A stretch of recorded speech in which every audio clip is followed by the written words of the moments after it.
je vous ai promis tout à l'heure de vous dire quelle était l'explication de cette situation dans le monde et comment on pouvait améliorer tout. C'est très simple. Même les enfants peuvent comprendre ça. Comme je vous ai déjà donné les matériaux, les éléments pour me comprendre, alors je continuerai. Qu'est-ce que vous avez entendu?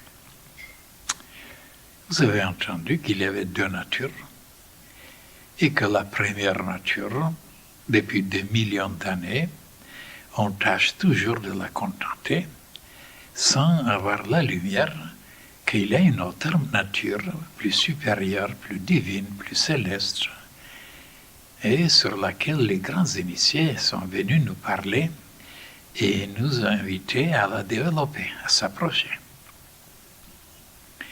Il y a beaucoup de conférences là-dessus, surtout tout un livre qui s'appelle la personnalité et l'individualité.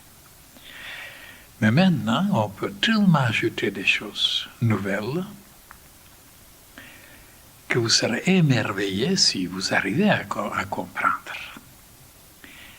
Alors maintenant, étant donné que le monde entier est éduqué à travailler, à s'exercer, à se comporter d'après la personnalité. Et quand la personnalité est trop personnelle, c'est trop égoïste, elle veut toujours tirer la couverture, elle veut toujours travailler pour elle-même, elle cherche son bien et en dépend du bien du voisin. Alors c'est tellement propagé cette philosophie dans le monde entier. Et les gens, et même les penseurs, les philosophes, ne voient pas que tous les inconvénients, toutes les guerres, toutes les choses désharmonieuses arrivent à cause de ça. C'était la séparativité, de s'isoler, de se diviser, de s'éloigner et de ne penser qu'à soi-même. En pensant qu'on sera bien. Et que c'est la meilleure solution de s'occuper seulement de soi-même. D'arranger les choses, d'avoir, de posséder, de jouir, ainsi de suite. C'est formidable. Et pourquoi le monde entier travaille maintenant comme ça? Mais ils ne se sont pas encore aperçus que grâce à cette séparativité, à cet égoïsme, à cette personnalité, et on entrait en conflit avec beaucoup d'autres qui nous entouraient. Parce qu'à ce moment-là, vouloir s'enrichir, ou vouloir devenir fort, ou gouverner, ou dominer, ou s'imposer, ou posséder, ben on était obligé de transgresser certaines lois. Et les autres, c'était la loi de la justice, par exemple.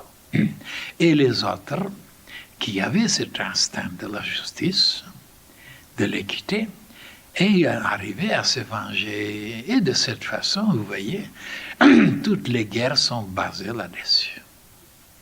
Parce qu'on travaille seulement pour son pays, pour soi-même, pour dominer les autres, ou s'enrichir, ou s'élargir, ainsi de suite, posséder, influencer, s'imposer.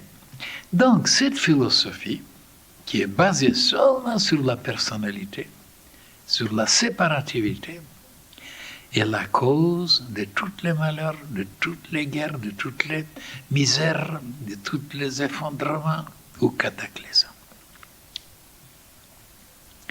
Ça, je peux vous donner des arguments, des détails, mais alors jusqu'à l'infini. Historiquement. Ouais. Et maintenant, prenons maintenant individuellement. Comment la question se pose quand on est pour soi-même seulement. Mais dans le désir de se développer ou d'apprendre ou d'être fort ou puissant ou riche, ainsi de suite, de ne s'occuper que de soi-même, de son bien, de son prestige, de sa gloire, de son renommée, ainsi de suite, sans le vouloir, on est obligé de piétiner, de transgresser, de tirer la couverture, d'envenimer certaines, de léser certaines, et alors après, des grands problèmes, comment arranger, comment se défendre, comment s'expliquer, comment s'améliorer, ainsi de suite. Vous payez, oh là là, ça c'est inextricable, ça va jusqu'à l'infini. Et ça continue depuis des millions d'années comme ça. Et quelle est la solution maintenant? Comment on peut sortir de toutes ces tribulations, de toutes ces impasses, de toutes ces guerres?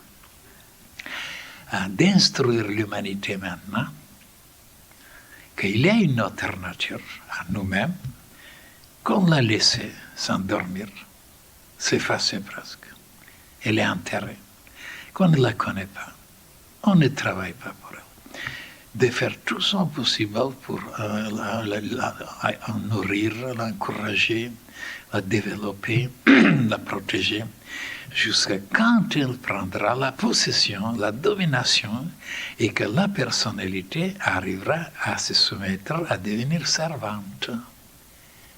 Et que la maîtresse, c'est l'individualité. Tandis que pour le moment, c'est la personnalité qui est la maîtresse, et nous, les serviteurs. Maintenant, si maintenant le côté individuel est aussi véridique, pourquoi pas pour le côté collectif, pour les pays? Si quelqu'un veut vivre seulement pour lui-même, pour son bien, ben, il ne sera pas tellement aimé, il ne sera pas tellement apprécié, il ne sera pas tellement estimé ou aidé. Ça, on l'a vu combien de fois. Mais si quelqu'un s'oublie un petit peu, et il passe aux autres comment les aider, comment les soutenir, comment leur procurer ça et ça et ça, et on commence à l'aimer, on commence à l'apprécier, on lui donne après des possibilités. Et maintenant, pour les pays maintenant, comment le royaume de Dieu peut venir sur la terre, l'âge d'or parmi les humains? Mais c'est très simple, c'est trop clair.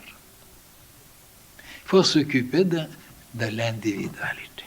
C'est-à-dire, la personnalité est toujours séparée, toujours égoïste, toujours elle tire l'oreille. Et l'individualité est toujours pour les autres, toujours fusionnée, liée. Et elle pense, elle aime, elle veut aider, elle veut se sacrifier.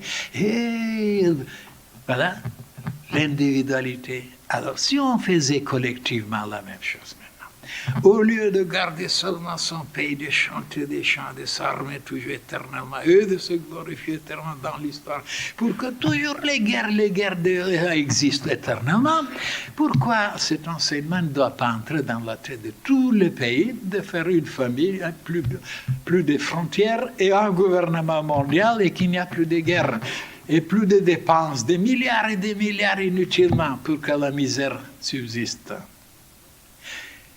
C'est plus intelligent, c'est plus divin, c'est plus beau. Et pourquoi ils sont incapables de le faire? C'est possible, c'est facile. Seulement, comme ils tiennent tellement énormément eux-mêmes à la personnalité, et ils détestent tous les autres. Ils veulent être arabes ou israélites ou bulgares ou grecs. Et voilà pourquoi ils se casseront la tête éternellement. Il faut s'unir maintenant. Il faut pas faire maintenant pan Europe, pan Asie, pan Amérique, pan Afrique, pan terre. Je suis pour la pan terre, moi. Pan toute la terre.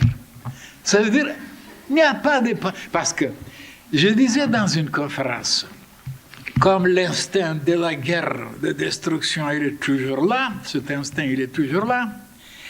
Alors qu'on fasse pas en Europe, pas en Amérique, d'après, ce n'est pas des petits pays qui se battront avec des pierres ou avec des flèches ou avec des bâtonnets.